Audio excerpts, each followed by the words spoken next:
अब हम लोग कंसीडर करेंगे velocity of centre of mass.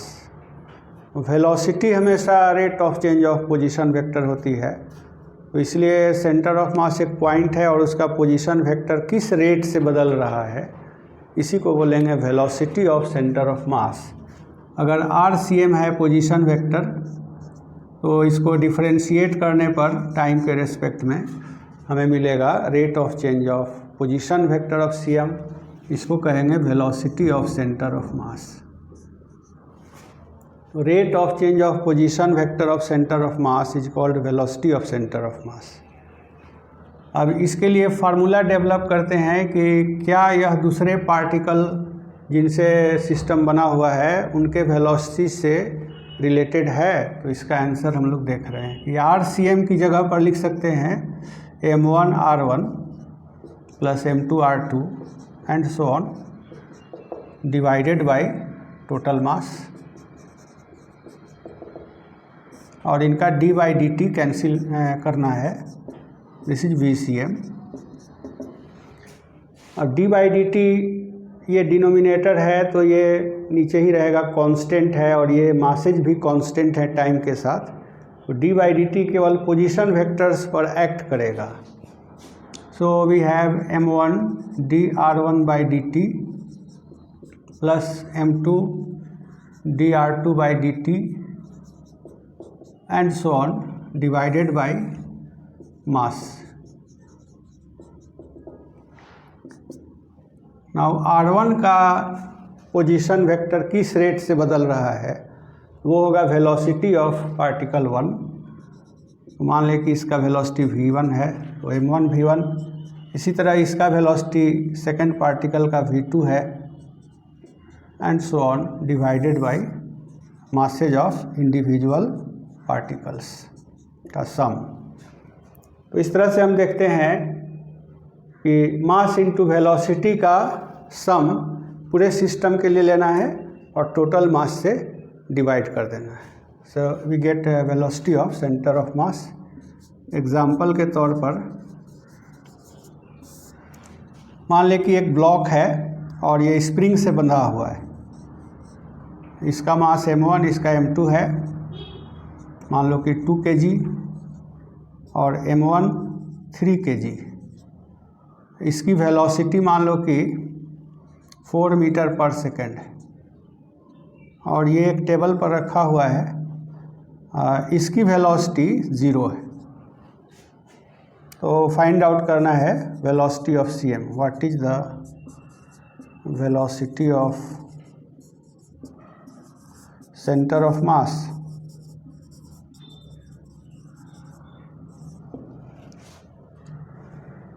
तो ये राइट साइड में एक यूनिट वेक्टर हम लोग ले लेते हैं। मान लेते हैं कि I यूनिट वेक्टर है, तो V1 लिख सकते हैं 0 और V2 लिख देंगे 4I। So VCM will be just simply VCM हो जाएगा mass into velocity 3 kg, velocity 0, 2 kg, velocity 4 metre पर second in the direction of I, divided by. अब ये नहीं देखना है कि जिसका 0 वेलोसिटी है उसका मास छोड़ दें, मास टोटल लेना है, रेस्ट में रहे चाहे चलता हुआ है। तो इसका मास 3 kg है और इसका मास 2 kg है। तो मास का यूनिट कैंसिल आउट हो गया और हमारे पास रह गया 2 + 3 5। 0 है यहाँ पर, ये 5 नहीं हुआ। 2 × 4 8 हुआ और 8/5। सो इट इज 8/5 और kg cancels out and metre पर सेकेंड I। तो इस तरह से सेंटर ऑफ मास का वेलोसिटी 1.6 आ रहा है। जिधर फर्स्ट ब्लॉक जा रहा है उसी डायरेक्शन में इनका सेंटर ऑफ मास जाएगा 1.6 CM 6 मीटर पर सेकेंड के वेलोसिटी से। तो इस तरह से हम लोग निकाल सकते हैं। Now interpreting the product of mass and velocity as momentum. Momentum की तरह इंटरप्रेट कर सकते हैं momentum of system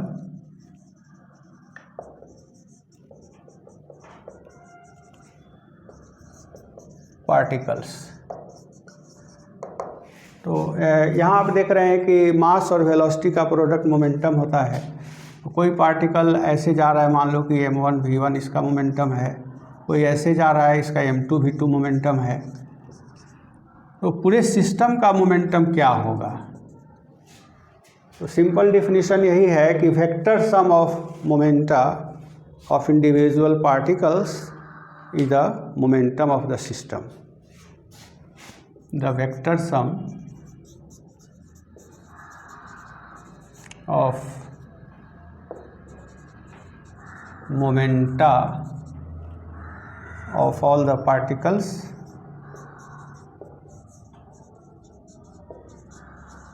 in the system is called the momentum of the system।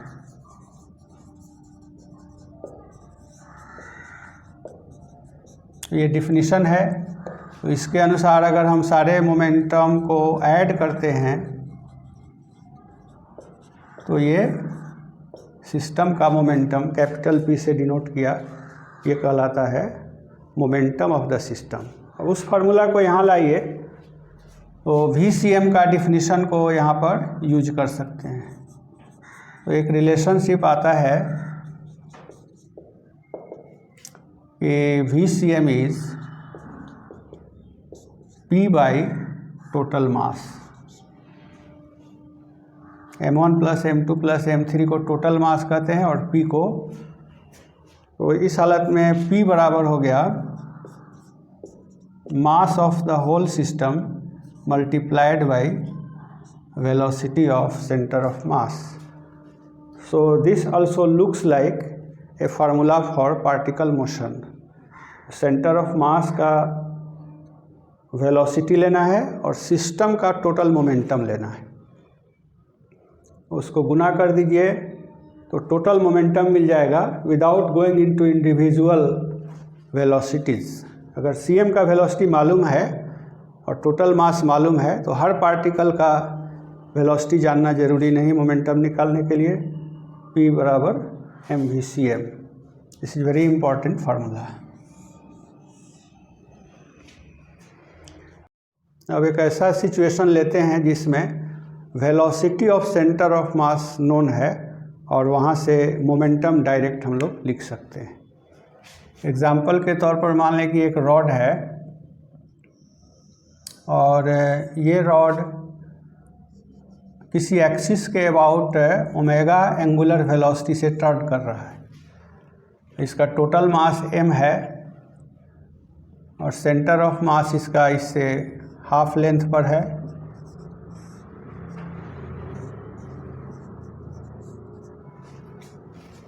Omega angular velocity है, ये सेंटर ऑफ मास है। यूनिफॉर्म रॉड है, उसका CM बीच में होता है। What is the magnitude of momentum of the rod? What is the magnitude of the momentum of the rod? तो यहाँ पर इंडिविजुअल पार्टिकल्स का मास कितना है और कितने वेलोसिटी है वो जानना ज़रूरी नहीं है। सीधे हम लोग देख रहे हैं कि चूँकि रॉड घूम रहा है तो सेंटर ऑफ मास एक सर्कल में जा रहा है और सर्कल में वेलोसिटी का फार्मूला होता है ओमेगा r। सो ओमेगा मालूम है और r की जगह L/2 यूज होगा। This will be velocity of centre of mass. तो कारण ये है कि CM is going in a circle. तो सर्कल का हम लोग फार्मूला यूज कर दिए। इसके बाद मोमेंटम का मैग्नीट्यूड निकालना है, then it will be mass into magnitude of velocity of center of mass, so it will be m omega L/2। इस तरह से CM का वेलोसिटी मालूम रहने पर total momentum directly find out कर सकते हैं। Now we shall consider acceleration of centre of mass.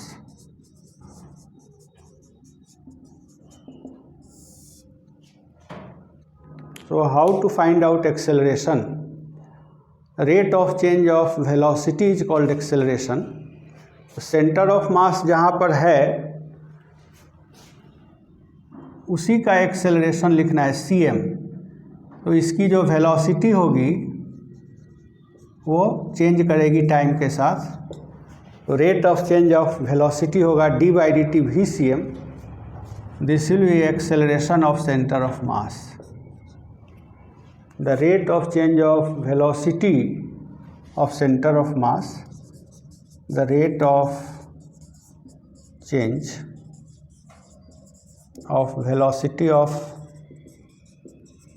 center of mass is called acceleration। acceleration का ही definition है।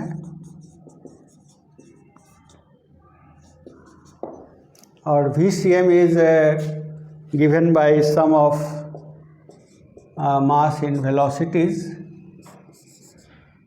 divided by total mass। तो इसका d/dt फाइंड आउट करेंगे।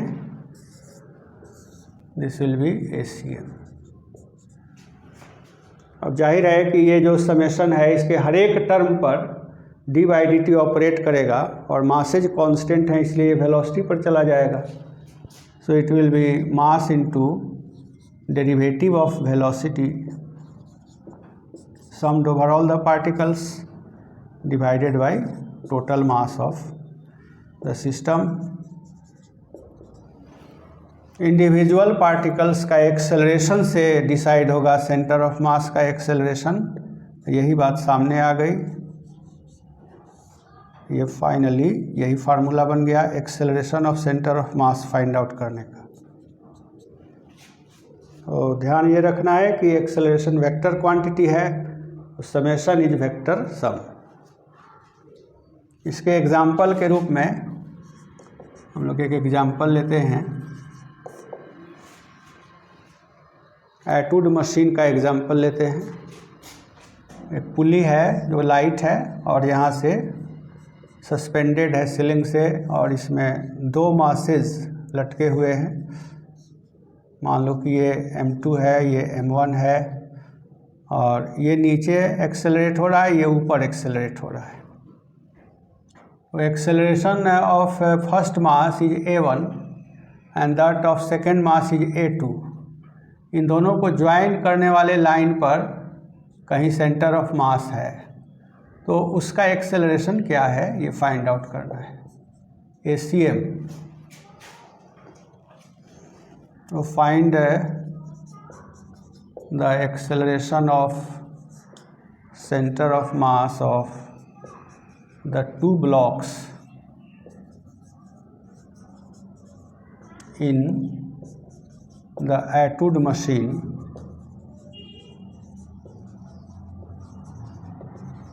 shown in the figure।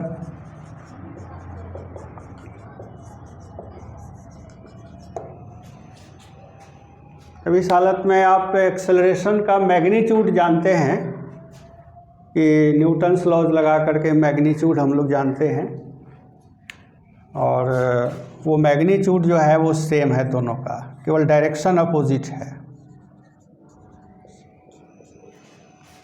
और magnitude है चूँकि ये ऐसे हमने एरो दिया, इसका मतलब ये नीचे जा रहा है, ये ऊपर जा रहा है। So it is m2 minus m1 by m2 plus m1 multiplied by g। This is the magnitude of acceleration. लेकिन इनके डायरेक्शंस अलग अलग हैं, इसलिए ACM निकालने में डायरेक्शन भी कंसिडर करना जरूरी है। It is vector sum.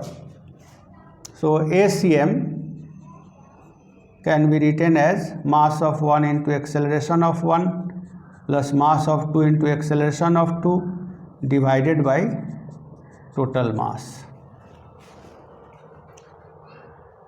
तो ऐसा करने पर आप निकाल सकते हैं कि कितना आया m1 और A का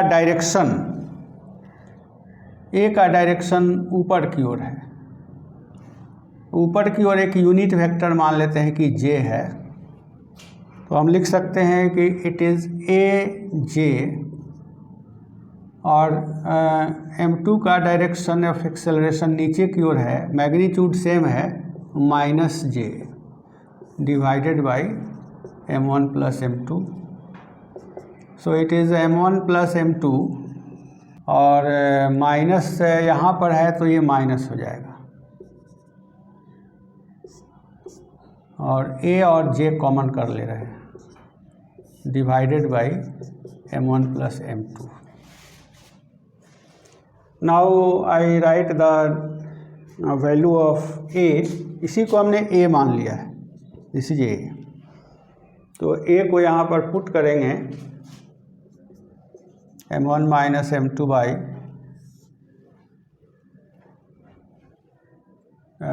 this is m1 plus m2 multiplied by a is m2 minus m1 by m2 plus m1 and j, और g भी है j। तो j का डायरेक्शन ऊपर की ओर हमने माना है और वेक्टर g नीचे की ओर होता है, तो इसलिए g हो गया -g। उस माइनस को अगर इसमें डाल दें तो ये स्क्वायर हो जाएगा, m1 माइनस m2 स्क्वायर और m2 प्लस m1 स्क्वायर, और ये g हो गया वेक्टर फॉर्म में। तो ये क्वांटिटी पॉजिटिव है, इसलिए ACM का डायरेक्शन g के डायरेक्शन में डाउनवर्ड है, and this is the value of acceleration of centre of मास। इसके बाद हम लोग इंटरप्रेट करेंगे कि m1 A1 होता है न्यूटन का सेकेंड लॉ, इसमें अप्लाई करके फोर्स को यहाँ इंट्रोड्यूस करेंगे। ACM का जो एक्सप्रेशन आया उसमें न्यूमरेटर में आपका सम ऑफ मास इनटू एक्सेलरेशन है और डिनोमिनेटर में सम ऑफ मासेज है, और उसको इंटरप्रेट करने के लिए नेट फोर्स डिफाइन करते हैं ऑन द सिस्टम। बहुत सारे पार्टिकल्स हमारे पास हैं और सभी पार्टिकल पर फोर्स लग रहे हैं। वो फोर्स दो तरह के हो सकते हैं, एक भीतरी पार्टिकल लगा रहे हैं और दूसरा बाहर का कोई पार्टिकल लगा रहा है। तो बाहर का जो फोर्स है उसको एक्सटर्नल फोर्स बोलते हैं और भीतर का फोर्स है इंटरनल फोर्स। तो ये मान लो कि ith पार्टिकल है और ये jth पार्टिकल है, तो इसको लिखा जाता है Fij, force on ith particle due to jth particle, और इसको लिखते हैं Fi एक्सटर्नल। तो इस तरह से I का वैल्यू चेंज करेंगे, 1 करेंगे तो पार्टिकल 1 पर आ जाएगा, 2 करेंगे तो 2 पर आ जाएगा, 3 करेंगे तो 3 पर आ जाएगा। इसलिए जितने भी सिस्टम में पार्टिकल्स हैं सभी के फोर्सेज को जोड़ दें तो वही कहलाएगा नेट फोर्स। नेट फोर्स हुआ सिस्टम के अंदर जितने भी पार्टिकल्स हैं सब पर लगते हुए फोर्सेज का वेक्टर सम। और लगते हुए फोर्सेज में कौन कौन है, तो कुछ बाहर के पार्टिकल्स लगा रहे हैं और भीतर के सिस्टम बाउंड्री के अंदर के पार्टिकल्स लगा रहे हैं। So net force is the vector some of all the forces acting on all the particles. All the particles कहाँ के particles? In the system. System के अंदर जितने पार्टिकल्स हैं उन पर लगने वाले सारे फोर्सेज को सभी पार्टिकल्स पर ऐड करना है। तो ith पार्टिकल अगर हम लोग लेंगे तो ith पार्टिकल पर जो फोर्स है वो है Fij सम्ड ओवर j।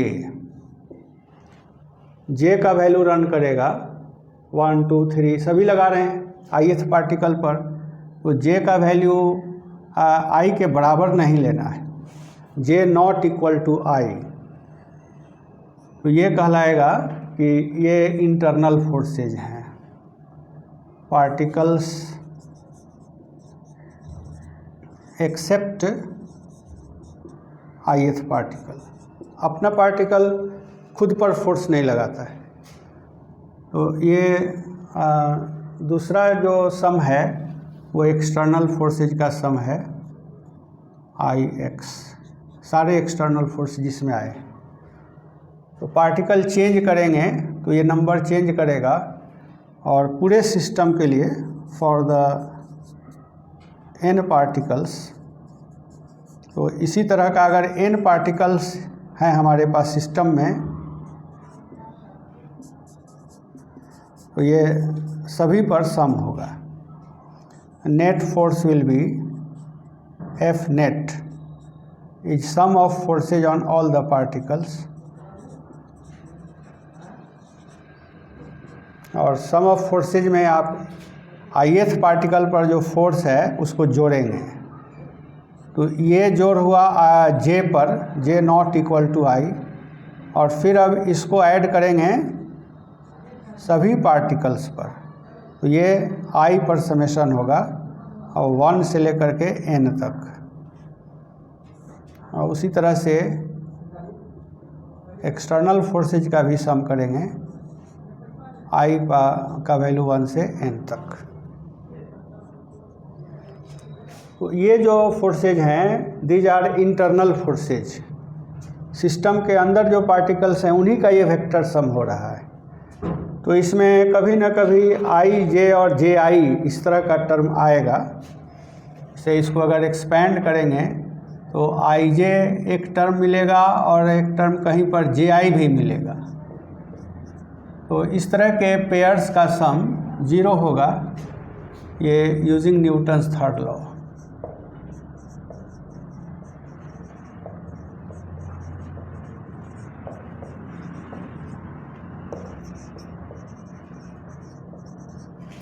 तो जितने भी पेयर्स होंगे उनके लिए ये सम होगा ऑल पेयर्स। तो इसलिए इंटरनल फोर्सेज का सम 0 हो जाएगा। Hence the vector sum of internal forces, शुरू में भी हम लोग इसको डिस्कस किए थे 2 पार्टिकल लेकर के, is 0। In one of the videos we have discussed for 2 particles। 2 particle लीजिएगा तो इसमें 2 टर्म आएंगे, F12 और F21। इनको जोड़िएगा तो न्यूटन्स थर्ड लॉ से इनका सम 0 हो जाएगा। 3 पार्टिकल रहेंगे तो ऐसे ऐसे पेयर्स बन जाएंगे, तो इसका सम 0, इसका सम 0, इसका सम 0। इसलिए जितने भी पार्टिकल्स होंगे सबके लिए ये सम 0 हो जाएगा। तो इस तरह से फर्स्ट टर्म वैनिश कर गया, इंटरनल फोर्सेज का सम 0 हो गया। Hence net force is equal to external force. सभी फोर्सेज ith पार्टिकल पर I का वैल्यू बदलते जाइए, तो हर पार्टिकल पर बाहर से जो फोर्स लगा है, इस पर भी लगा होगा, इस पर भी लगा होगा, इस पर भी लगा होगा, तो इन सारे बाहर वाले फोर्सेस को ऐड करना है। तो हम पाएंगे कि net force is equal to external force. अब आप देखिए जो पिछला रिलेशन था उसको फाइंड आउट करते हैं, रिलेशनशिप।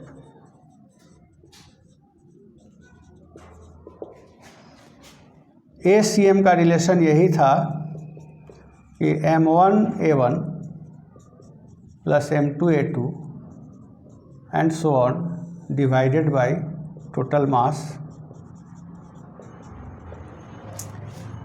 अब M1A1 को न्यूटन सेकेंड लॉ से लिख सकते हैं कि force on particle 1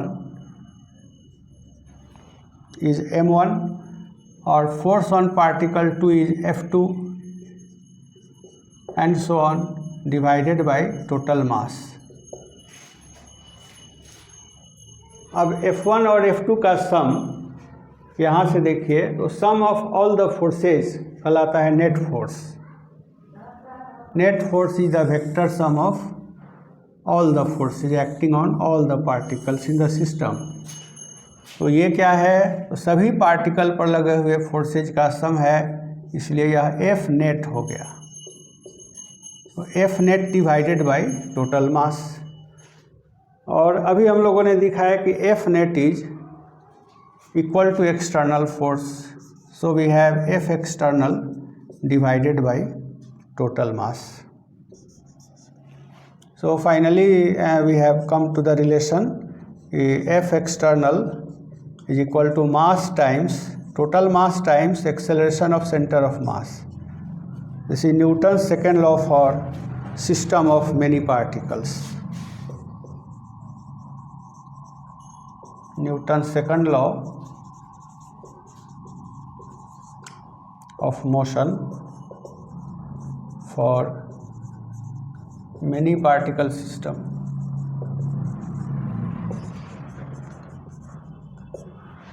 We don't have to bother about internal forces, what is their value. Only external force will be taken into account.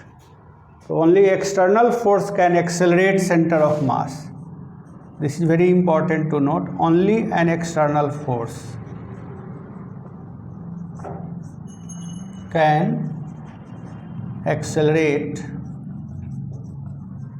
the center of mass. Internal forces cannot accelerate center of mass. Only an external force can accelerate center of mass. So this is the second law of motion for system of particles. Now this is the example. There is a top which is rotating about its axis, top axis, and that axis is moving about a vertical axis. तो जब कोई rotation axis किसी दूसरे axis के about भी turn करता है तो उस मोशन को बोलते हैं प्रिसेशन। तो उससे बना है precessing. The top of mass M is precessing about vertical axis, और इसका सेंटर ऑफ मास यहाँ पर है जो कि आर रेडियस के हॉरिजेंटल सर्कल में जा रहा है। तो बॉटम पॉइंट जहाँ पर है, यहाँ पर जो टॉप का कील है उस कील पर ग्राउंड एक हॉरिजेंटल फोर्स लगा रहा है, उसी का वैल्यू फाइंड आउट करना है। Horizontal force is called frictional force, vertical force is called normal force. Normal force और mg आपस में कनेक्टेड रहेंगे। फ्रिक्शनल फोर्स हॉरिजेंटल है और कोई हॉरिजेंटल फोर्स टॉप पर नहीं है। The only horizontal force is frictional force. तो उस फ्रिक्शनल फोर्स को ही हम लोग कहेंगे यहाँ पर एक्सटर्नल फोर्स। और एक्सटर्नल फोर्स हो गया फ्रिक्शनल फोर्स जो कि एक्सेलरेशन के डायरेक्शन में लिया गया है। ऐसे आप देखेंगे तो एक्सटर्नल फोर्स इसमें कई हैं, जैसे एफ है, नॉर्मल फोर्स है और mg है। तो सारे फोर्सेज का सम ये एक्सटर्नल फोर्स होगा। और एक्सेलरेशन ऑफ cm, सर्कल चूँकि हॉरिजेंटल है तो आप देख रहे हैं कि it is omega square r, और इसका डायरेक्शन है लेफ़्ट की ओर इस फिगर में, क्योंकि ये सेंटर की ओर डायरेक्टेड होगा। सेंटर यहाँ है तो एक्सेलरेशन का डायरेक्शन हॉरिजेंटल है, इसलिए इनको कनेक्ट करेंगे तो इन सब का रिजल्टेंट हॉरिजेंटल हो जाएगा, या ये दोनों बराबर करके हॉरिजेंटल कंपोनेंट लेंगे। सो अब इस मोमेंट पर, इसी मोमेंट पर कैलकुलेशन कर रहे हैं। नॉर्मल फोर्स एक्ट करेगा वर्टिकली और mg वर्टिकली डाउनवर्ड एक्ट करेगा। दोनों दो पॉइंट पर लगे हैं। फ्रिक्शनल फोर्स इसी कांटेक्ट पॉइंट पर एक्ट करेगा। अब देखिए इस मोमेंट पर एक्सेलरेशन लेफ़्ट की ओर है, सेंटर ऑफ मास का एक्सेलरेशन लेफ़्ट की ओर है, सेंट्रीपेटल एक्सेलरेशन वही है। लेफ़्ट की ओर ही एक एक्सिस ले लें अगर x, तो इनका x कंपोनेंट लिख सकते हैं F external x is equal to mass into ACM x।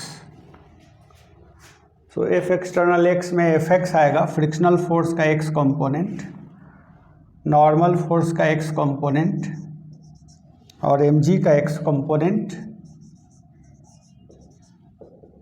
M into this is omega square R. Circular motion के कंसेप्ट, सी एम सर्कल में जा रहा है और उसका रेडियस आर है, तो सेंटर की ओर एक्सेलरेशन ओमेगा स्क्वायर आर। अब एन और एक्स के बीच 90 डिग्री का एंगल है, तो इसलिए इसका कंपोनेंट 0 हो जाएगा, ये फाइंड आउट करना है। और एम जी भी नॉर्मल है, नॉर्मल से हॉरिजॉन्टल का एंगल 90 डिग्री है, तो ये भी 0 हो जाएगा, M omega square R. So we get F X equal to M omega square R. Positive आया, इसका मतलब frictional force is acting towards left and its value is M omega square R. तो इस तरह से कहाँ फोर्स लग रहा है वो अनइम्पॉर्टेंट है, बॉडी के डिफरेंट पॉइंट्स पर ये फोर्सेज लग रहे हैं, सेंटर ऑफ मास पर नहीं लग रहे हैं, इसमें से एक केवल सी एम पर लग रहा है। और इसलिए इस इक्वेशन में ये नहीं देखना है कि फोर्स सी एम पर लग रहा, ऐसा ज़रूरी नहीं है, कहीं भी लग सकता है, सबका कंपोनेंट लेना है और इससे सॉल्व हो जाएगा। तो इस तरह से हम लोग एग्जाम्पल के द्वारा दिखाए कि एक्सटर्नल फोर्स और ACM में रिलेशनशिप कैसे यूज होता है। Now we consider certain consequences, ऐसे मोमेंटम का कंजर्वेशन, मोमेंटम कंजर्वेशन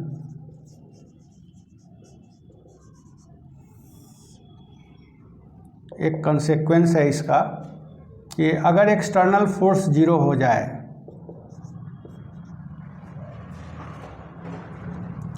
तो क्या होगा। If external force is 0 then ACM will be 0, ACM will be 0। और ACM होता है rate of change of velocity of CM, तो उसका dvCM/dt ये 0 हो जाएगा और VCM कांस्टेंट हो जाएगा।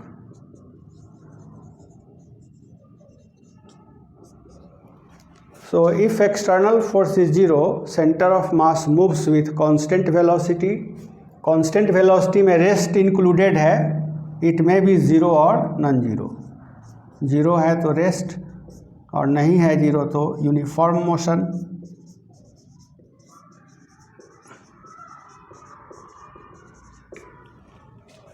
अब इसमें आप मास टोटल से मल्टीप्लाई कर दें तो ये क्वांटिटी टोटल मोमेंटम है और यह भी कांस्टेंट रहेगी।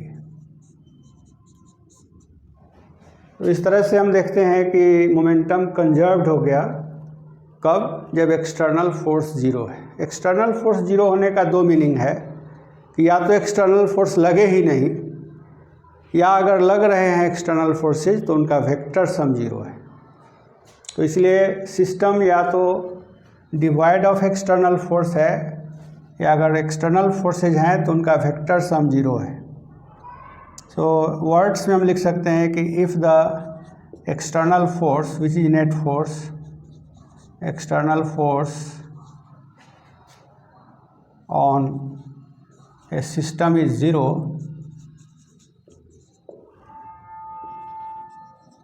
its momentum is conserved।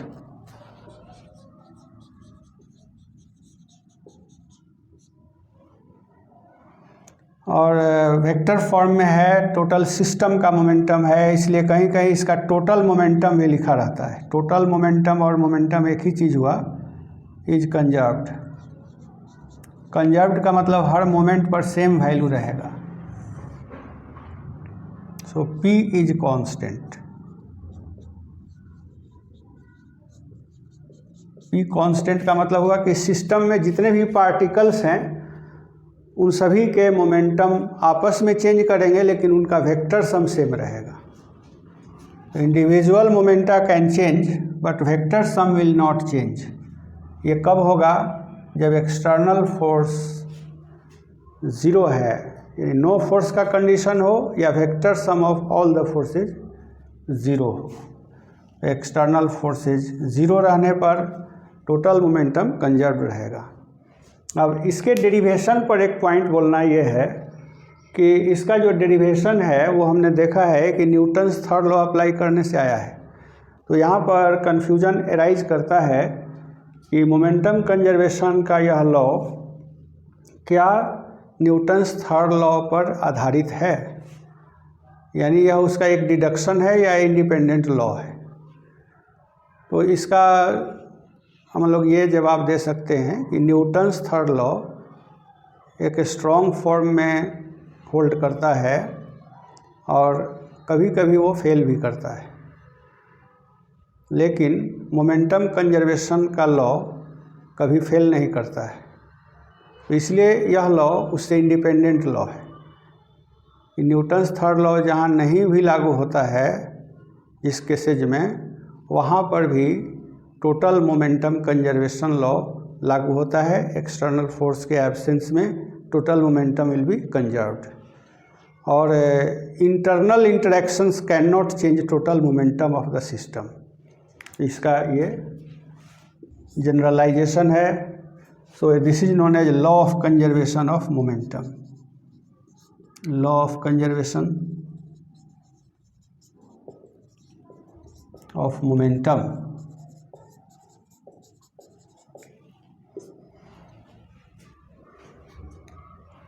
इसके एप्लीकेशंस कई हम लोग कर सकते हैं।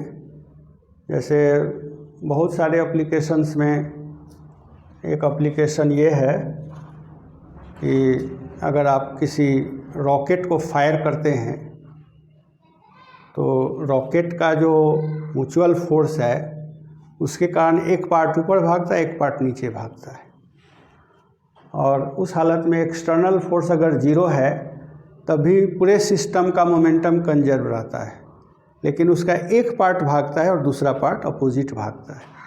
तो इस प्रिंसिपल पर रॉकेट प्रोपल्सन काम करता है। तो उसका हम लोग एग्जाम्पल दे सकते हैं। उससे पहले हम लोग इसका दूसरा कंसेक्वेंस लिखेंगे, impulse and momentum for system of particles. अब हम लोग इम्पल्स की बात करेंगे। इम्पल्स फोर्स और एक्शन टाइम का, जितनी देर फोर्स लगता है उसके प्रोडक्ट को इम्पल्स कहा जाता है। एफ और डी टी का प्रोडक्ट हो गया स्मॉल इम्पल्स और इसका इंटीग्रल टोटल इम्पल्स होगा। तो एक्सटर्नल फोर्स अगर हमारे पार्टिकल पर लग रहा है सिस्टम पर, इसमें डी टी से मल्टीप्लाई करें तो ये स्मॉल इम्पल्स होगा, और इसको इंटीग्रेट करें over the time of action तो ये टोटल इम्पल्स होगा and it will be J external. J external, J is impulse.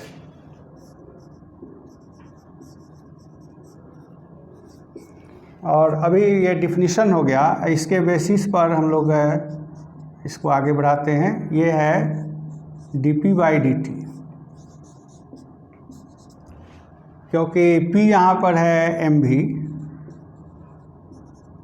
और M कांस्टेंट है, इसलिए इस फॉर्म में इसको लिख सकते हैं। तो इन दोनों को कंबाइन करें तो एफ डी टी की जगह डी पी लिख सकते हैं। Therefore J external will be D P, integral of D P, and D P का इंटीग्रल है change in P. So this is the impulse momentum theorem for system of particles. The impulse of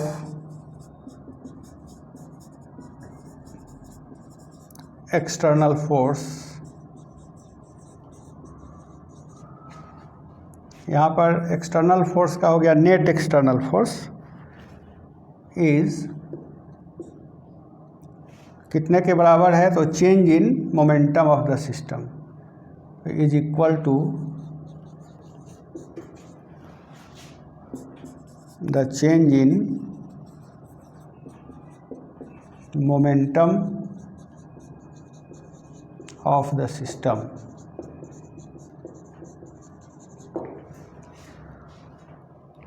So this theorem can be applied to motion of rocket or system of variable mass.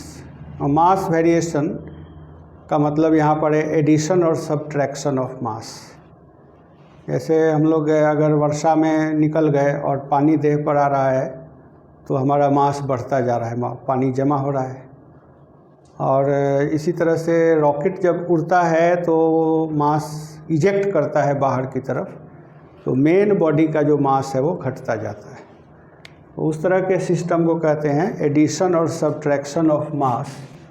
तो ऐसे system के लिए अब हम लोग motion study करेंगे, इसी के applications, motion of variable mass system.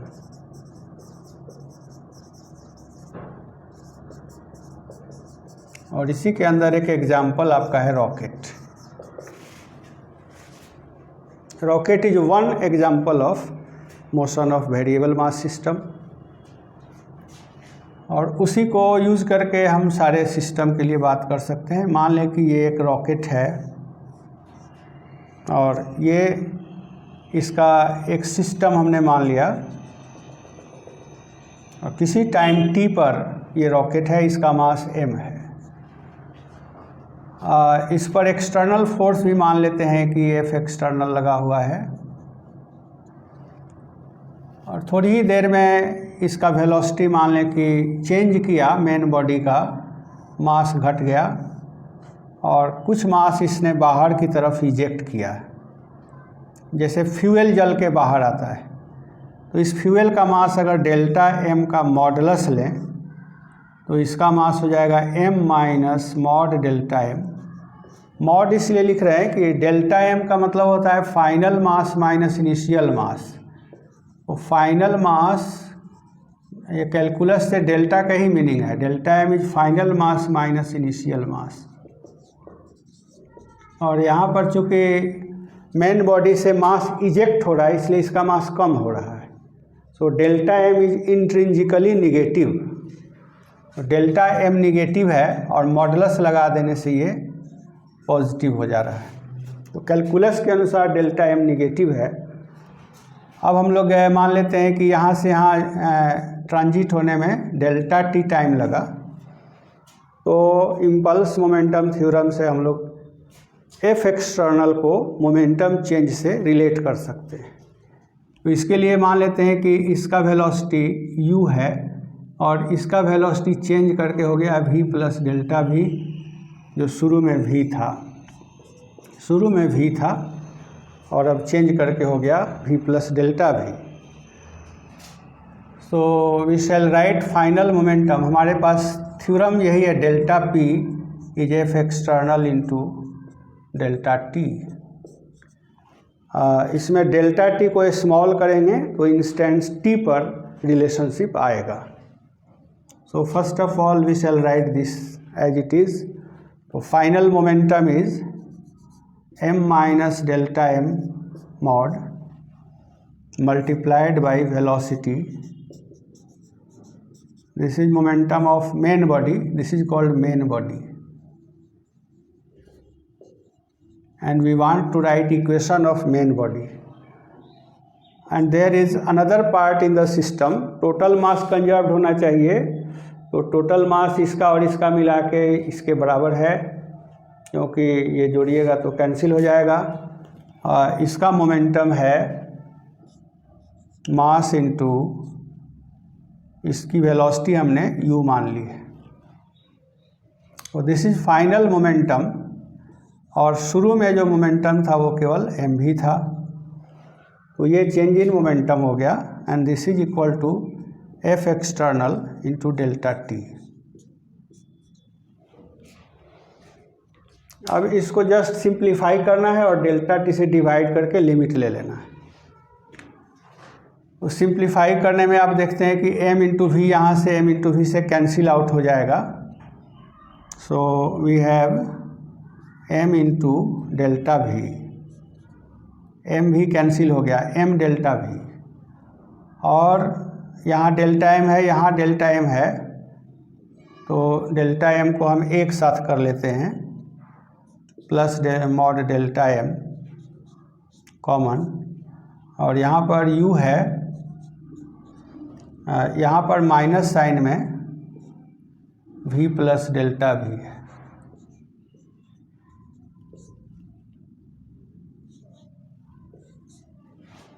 this is equal to F external delta t.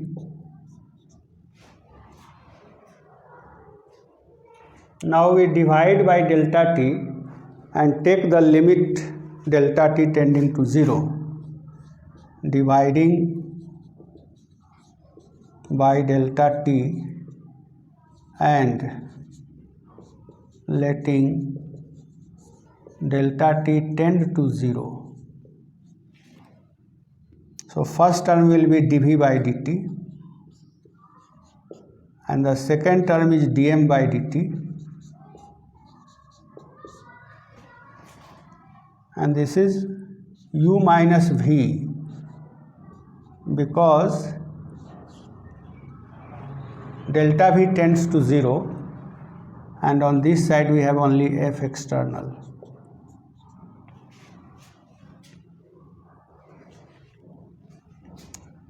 So we have obtained the relation. ये acceleration of main body है, acceleration of main body, और dm by dt निगेटिव है because mass is decreasing, delta M is negative, तो इसमें minus sign लगा के इस modulus को हटा सकते हैं और इसको पहचानिए। तो ये वेलोसिटी ऑफ फ्यूल है relative to the main body. तो इस तरह से आप रिलेटिव वेलोसिटी के टर्म में इक्वेशन को लिख सकते हैं।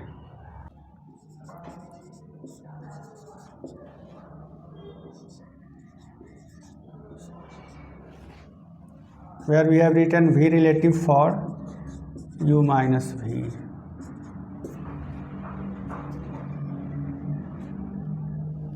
So if we write this in the form of Newton's second law, mass into acceleration, and mass into acceleration is the sum of two things, external force and a quantity having dimensions of force, v relative into dm by dt.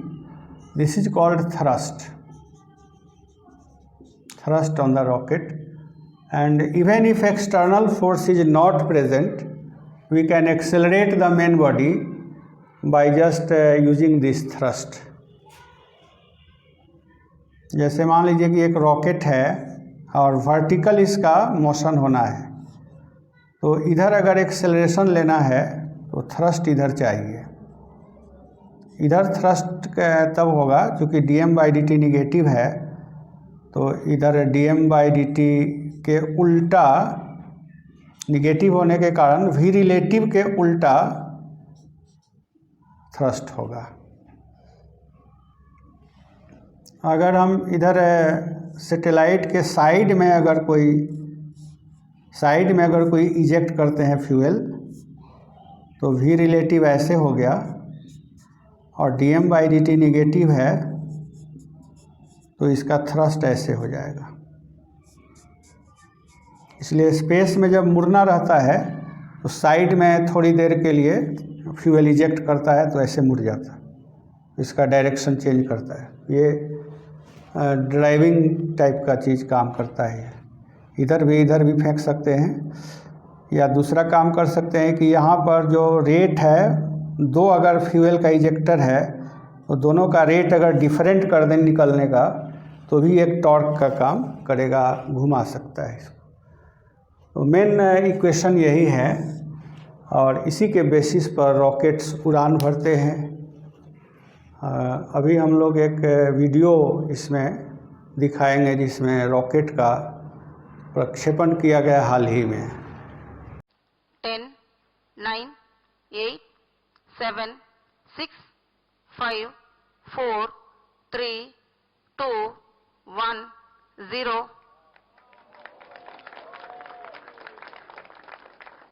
Plus 5 seconds. सफलतापूर्ण उत्थापन PSLV C-52।